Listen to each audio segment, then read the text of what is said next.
Hello viewers, আসসালামু আলাইকুম। কেমন আছেন সবাই? আশা করি ভালো আছেন। আপনাদের সামনে আজ আরেকটি গুরুত্বপূর্ণ বিষয় নিয়ে উপস্থিত হলাম। বিষয়টি হচ্ছে মর্গ ভাতা নিয়ে সুখবর দিলেন জনপ্রশাসন সচিব। চলুন এ বিষয়ে বিস্তারিত জেনে নেওয়া যাক। সরকারি কর্মকর্তা-কর্মচারীদের মর্গ ভাতা নিয়ে ভিন্ন ভিন্ন তথ্য উঠে এসেছে।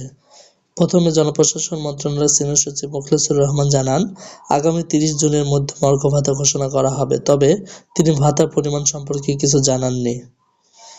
গত ৯ জানুয়ারি সচিবালয়ে গণমাধ্যম কর্মীদের সঙ্গে আলাপকালে এ তথ্য দেন তিনি।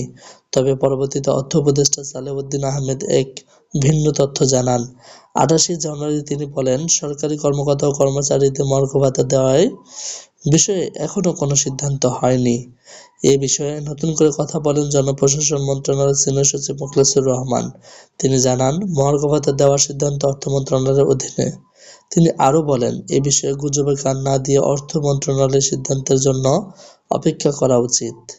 আজ রোববার ২ ফেব্রুয়ারি এ তথ্য জানিয়েছেন জনপ্রশাসন মন্ত্রণালয়ের সিনিয়র সচিব মোখলেছুর রহমান।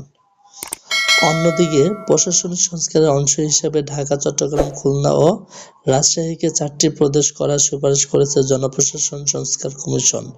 আগামী ৫ই ফেব্রুয়ারি এই সুপারিশ প্রধান উপদেষ্টার কাছে জমা দেওয়া হবে। ১৮২ পৃষ্ঠার সুপারিশে জনবান্ধব প্রশাসন গঠনের উপর গুরুত্ব দেওয়া হয়েছে।